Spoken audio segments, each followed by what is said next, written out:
Hi friends, cook with নাসিমাতে সবাইকে আবারও একবার ওয়েলকাম জানাই। প্রতিদিনের মতো আজকেরও চলে এলাম নতুন আরও একটি রেসিপি নিয়ে আপনাদের সামনে। আমার তৈরি করা প্রত্যেকটি পুডিং রেসিপি আপনাদের খুব পছন্দ হয়েছে। আমি ভীষণভাবে রেসপন্স পেয়েছি। আবারও সেই জন্য নিয়ে চলে এলাম নতুন একটি পুডিং রেসিপি। আজ বানাবো সাবুদানা ম্যাঙ্গো পুডিং। আম আর সাবুদানা দিয়ে পুডিংটা বানিয়েছি। চলুন একবার দেখে নিন কিভাবে বানালাম আমি এই রেসিপিটি। ভীষণই মজাদার এই রেসিপি, খুবই সহজে আপনি বানিয়ে নিতে পারবেন। পুডিং বানানোর জন্য প্রথমে আমি এখানে নিয়েছি সাবুদানা। আমি এখানে বড় ধরনের যে সাবুদানাটা হয় ওই সাবুদানাটা ইউজ করেছি। আমি এখানে 1/4 কাপ সাবুদানাকে জল দিয়ে ভিজিয়ে 1.5 থেকে 2 ঘন্টা মতো ভিজিয়ে রেখে দেব। এখন দেখুন 2 ঘন্টা পরে ফিরে এসেছি। সাবুদানাগুলো ফুলে ডাবল হয়ে গেছে।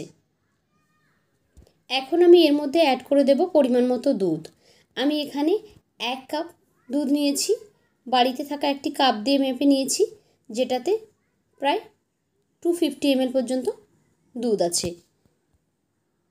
এখন গ্যাসে বসিয়ে গ্যাসটা জ্বালিয়ে কন্টিনিউ নাড়াচাড়া করে যাব।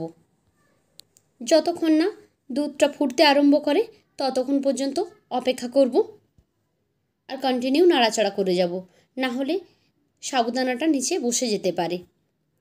এখন একটা পাত্রের মধ্যে আমি 1/2 টিস্পুন আগার আগার পাউডার নিয়েছি।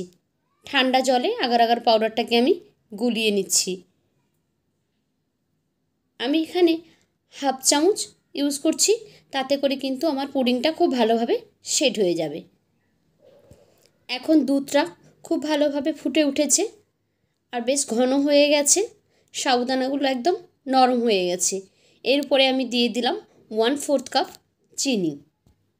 যতক্ষণ না চিনিটা পুরোপুরি মেল্ট হয়ে যাচ্ছে ততক্ষণ পর্যন্ত এটাকে আবারও কিছুক্ষণ ধরে আমরা ফুটিয়ে নেব। এখন চিনিটা একেবারেই মেল্ট হয়ে গেছে। আমি আগেই যে আগার আগার পাউডারের মিক্সচারটা তৈরি করেছিলাম সেটা এখন এর মধ্যে দিয়ে দিলাম।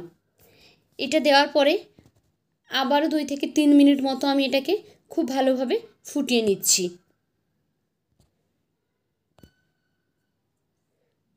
ততক্ষণে এটা বেশ গাঢ় হয়ে গেছে, ফুটতে শুরু করেছে।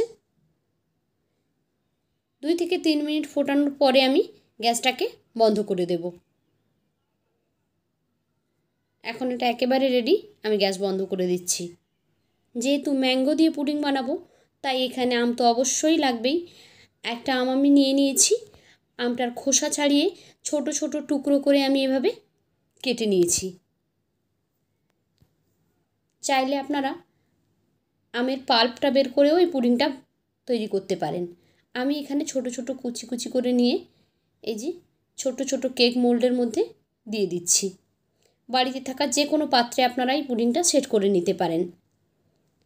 এখন কিছু আমের টুকরো নিচে দিয়ে তার উপরে আমি যে সাবুদানার মিক্সচারটা তৈরি করলাম সেটাকেই দিয়ে দিচ্ছি। কাপগুলো ভরে ভরে দিয়ে দিলাম। এখন এটা ঠান্ডা হলে ফ্রিজে রেখে দেব 30 মিনিট মতো, তাহলেই কিন্তু ঠান্ডা হয়ে যাবে। তো দেখুন 30 থেকে 35 মিনিট পর আমি এটাকে বের করে নিয়ে এলাম। পুডিংটা একেবারেই সেট হয়ে গেছে। এখন ওইগুলোকে আমি ডিমোল্ড করে নেব।